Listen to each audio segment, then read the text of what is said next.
Hey guys, welcome back to YouTube channel Karo Startup में आप सबका फिर से स्वागत है। मैं संकेत बारोड़, एक स्टार्टअप एंड बिजनेस कोच।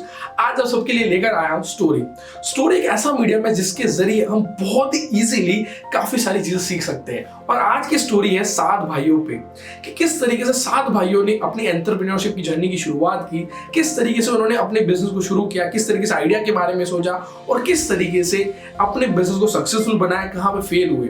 तो अगर मान लो आप अपनी एंटरप्रेन्योर की जर्नी शुरू करना चाहते हो देन डेफिनेटली ये कहानी आज आपको बहुत सारी चीजें सिखाने वाली है। और अगर मान लो आप नॉर्मल पर्सन हो तो भी इस कहानी से आपको बहुत सारी चीजें जानने को मिलने वाली है। तो अगर अभी तक आपने हमारे चैनल को सब्सक्राइब नहीं किया तो चैनल को सब्सक्राइब कर देना, बेल आइकन को प्रेस कर देना। अगर अभी तक मान लो आपने इंस्टाग्राम पे फॉलो नहीं किया तो आप किस बात का वेट कर रहे हो। हम डेली टू डेली इंस्टाग्राम पे एंटरप्रेन्योरशिप के डेली 12 से 13 केस स्टडीज डालते हैं, जो केस स्टडी डिफरेंट स्टार्टअप पे होती है, बिजनेस पे होती है, जो आपके बिजनेस के लिए काफी ज्यादा इंपॉर्टेंट है। तो जाना इंस्टाग्राम में फॉलो करना और कौन सी केस स्टडी कैसी लगी जरूर इंस्टाग्राम में बताना। और चलिए शुरू करते हैं आज की कहानी।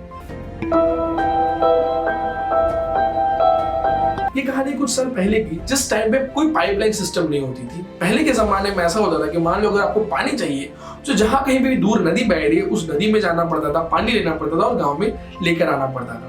अब एक ऐसा गांव था जहां पे नदी 20 किलोमीटर दूर थी, जिसकी वजह से गांव वालों को काफी सारी दिक्कतों को फेस करना पड़ता था। इसीलिए राजा ने एक 7 भाइयों की फैमिली को अपॉइंट किया और उनको बोला कि भाई आपका काम सिर्फ यही रहेगा कि आपको हर रोज बाल्टी के जरिए पानी लाना है और आपको पर बाल्टी कुछ पैसे मिलेंगे। अब सारे 7 भाइयों के सामने उनको इस तरीके से अप्रोच किया गया और पर बाल्टी 1 रुपया डिसाइड हुआ। उस टाइम पे 1 रुपया बहुत बड़ी रकम थी, जिसकी वजह से पहले भाई ने तो जैसे ही उनको अप्रोच किया उसने उस अप्रोचमेंट को एक्सेप्ट कर लिया और कॉन्ट्रैक्ट साइन करके भाई राजा जी के साथ लग गया और उसने काम शुरू कर दिया। और उसने सोचा कि भाई दिन में मैं 2 बाल्टी 3 बाल्टी लाऊंगा, 2-3 रुपए कमाऊंगा और इस तरीके से अपनी जो भी इनकम है उसको रखूंगा। अब जो दूसरा भाई था उसने थोड़ा लंबा सोचा और एक बड़ा विजन रखा पाइपलाइन का।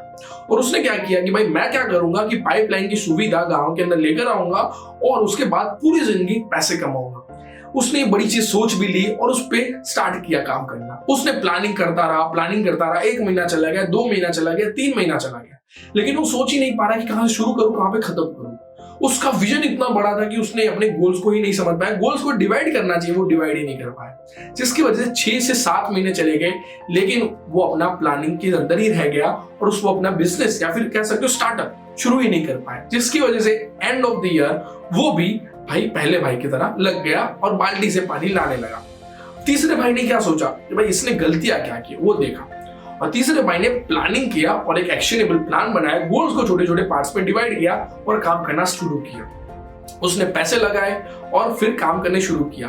अब 1 किलोमीटर की पाइपलाइन बनी, 2 किलोमीटर की पाइपलाइन बनी, 3 किलोमीटर की पाइपलाइन के बाद 1 से 1.5 साल बीत गया, पैसे खत्म हो गए और वो बंदा सारा काम अकेला कर रहा था। पाइपलाइन भी वो ला रहा है, फिट भी वो कर रहा है, खड्डा भी वो कर रहा है, सारी चीजें वो कर रहा है। पैसे नहीं थे उसके पास, बीमार हो गया, जिसकी वजह से 1-1.5 साल के बाद वो भाई भी वहां पे लग गए, क्योंकि उसके पास ना ही तो पैसे बचे और ना ही ऐसा कोई काम था जिसकी वजह से उसकी कोई इनकम आ सकती थी, जिसकी वजह से आफ्टर ऑल उसको भी जॉब करनी पड़ी। चौथे भाई ने इस चीज को बहुत अच्छे समझा। उसने सोचा कि भाई उसने अगर मान लो बंदे रखे होते तो मान लो उसकी पाइपलाइन बन जाती और वो पैसे कमा लेता, जिसकी वजह से चौथे भाई ने इन्वेस्टमेंट लगाया, बड़ा लोगों को काम पे रखा।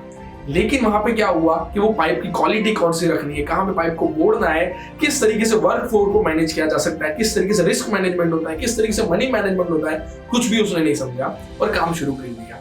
20 किलोमीटर की पाइपलाइन के अंदर जितना खर्चा आता है वो खर्चा सिर्फ 5 से 6 किलोमीटर की पाइपलाइन के अंदर खत्म हो गया। कभी कोई आता था, कभी कोई नहीं आता था, कभी पाइपलाइन में लीकेज आता था, कभी कभी पाइपलाइन में पानी ही नहीं आता था, जिसकी वजह से 6 से 7 किलोमीटर के अंदर पैसे उसके भी खत्म हो गए।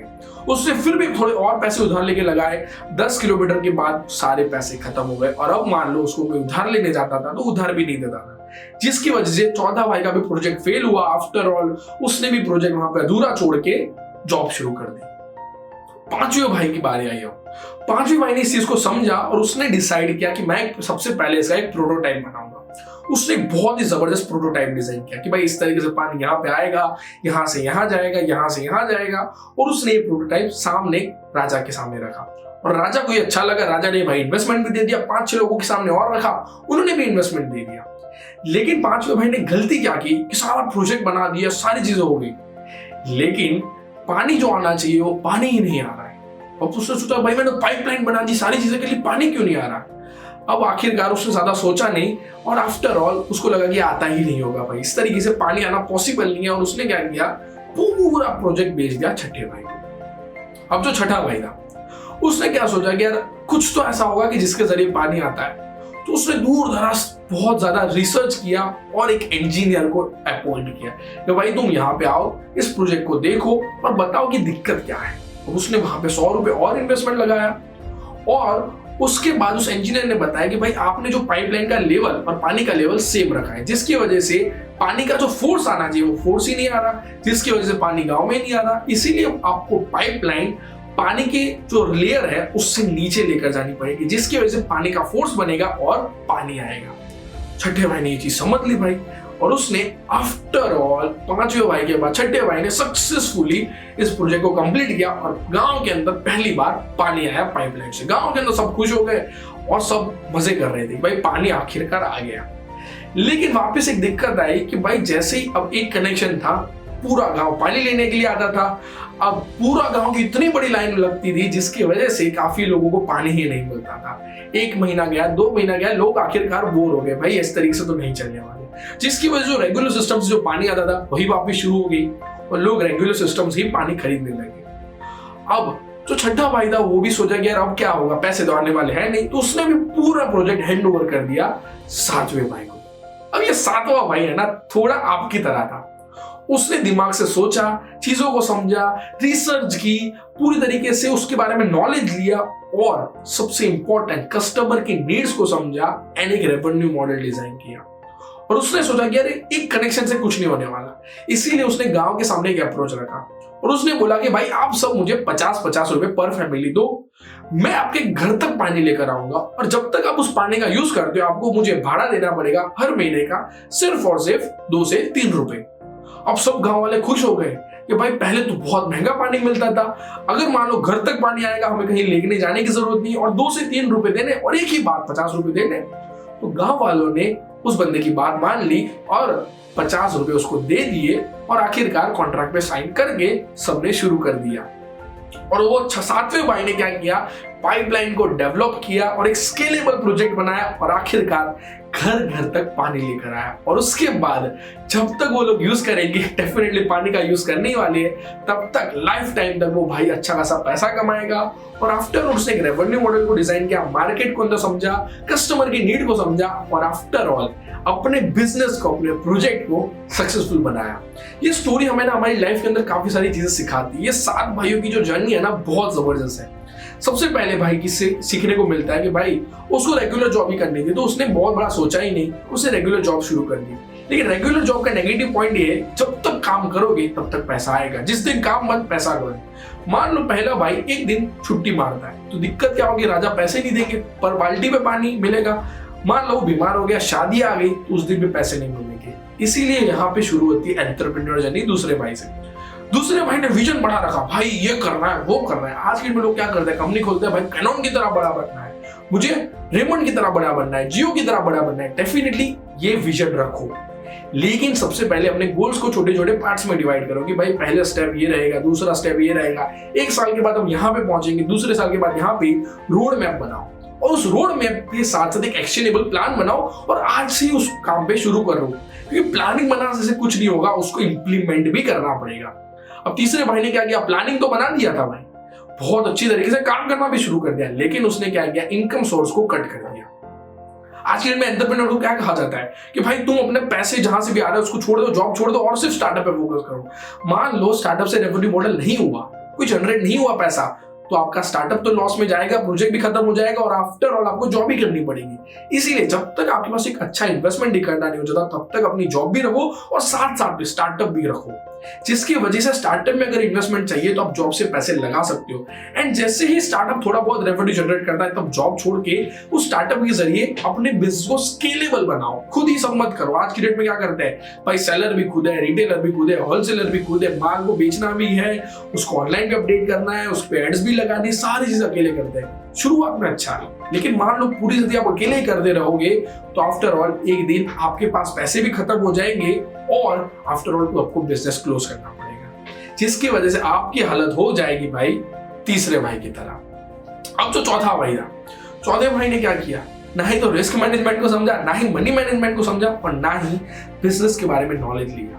अब आप भी आज के दिन में क्या करते हैं भाई, यूट्यूब पे वीडियो देखा 25,000 में कपड़ों का बिजनेस, पूरे साल के अंदर 5 लाख कमाओ, 7 लाख कमाओ, भाई करते हैं शुरू बिजनेस, माल भी परचेस कर लेते हैं, प्रोडक्ट भी लेकर आते हैं, लेकिन मान लो आपके पास नॉलेज नहीं होगा तो प्रोडक्ट सही नहीं आएगी, चीटिंग हो जाएगी आपके साथ। और वहां पे मान लो आपने मान लो वो प्रोडक्ट सेल कर दी कम दाम में, लेकिन अगर कस्टमर को पता लग गया कि भाई ये प्रोडक्ट सही नहीं आ रही, तो आपका मार्केट के अंदर नाम बिगड़ेगा, आपसे कभी कोई परचेस नहीं करेगा, और मान लो फ्यूचर में कोई बिजनेस कर रहे हो तो भी कोई आप पे ट्रस्ट नहीं करेगा। इसीलिए हमेशा सबसे पहले अपने बिजनेस के बारे में नॉलेज लो, अपनी इंडस्ट्री के बारे में जानो कि भाई कैसे बिजनेस होता है। कोई नॉर्मल शॉप के अंदर जॉब कर लो 6 महीना, कि भाई किस तरीके से सेलिंग होती है, किस तरीके से क्वालिटी मेजरमेंट्स क्या होता है, किस तरीके से प्रोडक्ट को परचेस कर सकते हैं, कहां से परचेस कर सकते हैं। उसके बाद कम इन्वेस्टमेंट से अपना बिजनेस शुरू करो। और उस बिजनेस का सबसे important part risk management, money management और वर्कफोर्स मैनेजमेंट को समझो, क्योंकि बिजनेस शुरू करना इंपॉर्टेंट होता है, लेकिन साथ समय मेन चीज होती है उसको मैनेज करना, क्योंकि बिजनेस तो हर कोई शुरू कर देता है, लेकिन उसको मैनेज हर कोई नहीं कर पाता। अगर आप भी नहीं कर पाए तो आपकी हालत भी होगी भाई पांचवें भाई की तरह। अब पांचवें भाई ने क्या सोचा, भाई पूरी तरीके से प्रोटोटाइप बनाया है। ये बहुत अच्छी बात की। अगर मान लो आज के टाइम आपको बिजनेस करना चाहते हो तो सबसे पहले ट्राई करो कि उसका एक प्रोटोटाइप बनाओ कि भाई वो बिजनेस काम कैसे करेगा।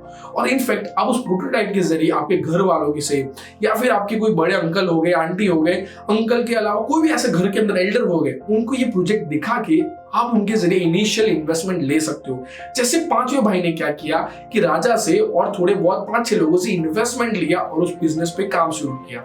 लेकिन पांचवें भाई ने क्या है, प्रोटोटाइप बनाया, लेकिन उसने गलती ये की कि उस प्रोजेक्ट के बारे में प्रॉपर नॉलेज नहीं रखा, जिसकी वजह से क्या हुआ, प्रोजेक्ट तो बन गया लेकिन थोड़ा सा नॉलेज नहीं रखा। और इनफैक्ट नॉलेज नहीं था तो वो भी चल जाता, लेकिन उसने एक्सपर्ट की कोई एडवाइस भी नहीं ली और सोचे बिना वो पूरा प्रोजेक्ट बेच दिया। अब उसके बाद वाले भाई ने क्या किया था कि उसने पूरी तरीके से फोर्स को भी समझा, एक्सपर्ट से एडवाइस भी ली, नॉलेज भी लिया, बिजनेस भी शुरू किया, लेकिन वो वहां पे कस्टमर की नीड को नहीं समझ पाया।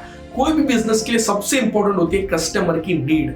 आपको पता होनी चाहिए कि आपके कस्टमर की नीड क्या है, क्योंकि अगर आप मान लो नीड को ही नहीं समझ पाए देन डेफिनेटली आपका बिजनेस अनसक्सेसफुल ही होने वाला है। जिस तरीके से उस भाई ने क्या किया कि पानी अपने घर तक लेकर आया, लेकिन उस घर से दूसरे घरों तक कैसे पहुंचाना है वो उसने नहीं सोचा, जिसकी वजह से आफ्टर ऑल उसको भी बिजनेस अगले भाई को बेच देना पड़ा। एंड सातवां भाई जो वही भाई जिस तरीके से उसने रेवेन्यू मॉडल बनाया, बहुत इंपॉर्टेंट होता है कि भाई बिजनेस में पैसे कहां से आएंगे। और मोस्ट इंपॉर्टेंट उसने कस्टमर की नीड्स को समझा। अगर मान लो नीड्स को ही नहीं समझ पाओगे कस्टमर की, अपने इस तरीके से सोचो कि भाई मैं ये बेचने वाला हूं, आप क्या बेचना चाहते हो ये मत सोचो, कस्टमर क्या खरीदना चाहता है ये सोचो, जिस तरीके से सातवें भाई ने सोचा। और आफ्टर ऑल सातवें भाई ने इस बिजनेस को सक्सेसफुल बनाया। तो कैसी लगी ये स्टोरी जरूर कमेंट सेक्शन में बताना। आपको कौन सी लर्निंग और कौन सा भाई ज्यादा पसंद आया और कौन सी लर्निंग ज्यादा पसंद आई, कमेंट सेक्शन में बताना मत भूलना। वीडियो अच्छा लगा है तो वीडियो को लाइक कर देना, चैनल को सब्सक्राइब कर देना एंड बेल आइकन को प्रेस कर देना। मिलते हैं हमारे नेक्स्ट वीडियो के अंदर, तब तक ये stay tune and stay well.